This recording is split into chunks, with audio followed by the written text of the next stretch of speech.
ইরানে ক্ষেপণাস্ত্র হামলা চালাতে উঠে পড়ে লেগেছে ইসরায়েলি বাহিনী।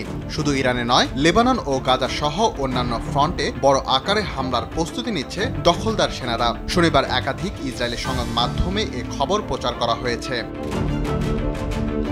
ফিলিস্তিনের গাজা, লেবানন ও সিরিয়ায় অব্যাহত হামলা ও হামাসের সাবেক রাজনৈতিক প্রধান ইসমাইল হানিয়া, হিজবুল্লাহ প্রধান হাসান নাসরুল্লাহ ও ইসলামিক রেভলিউশনারি গার্ড কোরের একাধিক কমান্ডারকে হত্যার জবাবে গেল মঙ্গলবার ইসরায়েলে বড় আকারের ক্ষেপণাস্ত্র হামলা চালায় ইরান।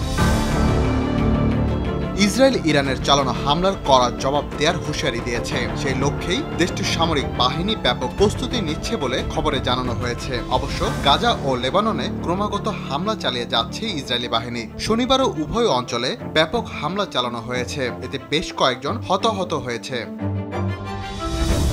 শনিবার ইসরায়েলি সংবাদ মাধ্যম পাবলিক ব্রডকাস্টিং কর্পোরেশন জানিয়েছে, সেনাবাহিনী ইরানের মিসাইল হামলার শক্তিশালী জবাবের পরিকল্পনা করছে। যদিও তাদের মিসাইল তাদের বড় কোনো ক্ষতি করেনি, কিন্তু এই হামলার জবাব দেয়া হবে, জানান তারা।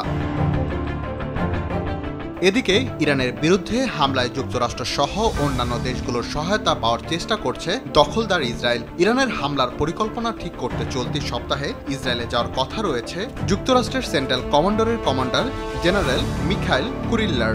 এক প্রতিবেদনে ইব্রু ভাষার সংবাদ মাধ্যম হারেস জানিয়েছে, ইসরায়েল ইরানের বিরুদ্ধে হামলার যে পরিকল্পনা সাজাচ্ছে, সেখানে ইরানের পাল্টা জবাবের বিষয়টিও মাথায় রাখা হচ্ছে। অর্থাৎ ইরান আবারও মিসাইল ছুড়বে এমন বিষয়টি বিবেচনায় রেখেই তারা হামলার ছক কষছে। হারেস আরও জানিয়েছে, ইরানের হামলার প্রস্তুতি হিসেবে গাজায় ইসরায়েলি সেনারা তাদের বর্বরতা বৃদ্ধি করছে। ইয়েদিয়ত নামে ইসরায়েলের আরেক সংবাদ মাধ্যম জানিয়েছে, ইরানের বিরুদ্ধে হামলার পরিকল্পনা ঠিক করতে ইউরোপের কয়েকটি দেশের কর্মকর্তারা ইসরায়েলি প্রতিরক্ষা কর্মকর্তাদের সঙ্গে তেল আবিবে বৈঠক করেছেন। রাকিব হাসান, RTV।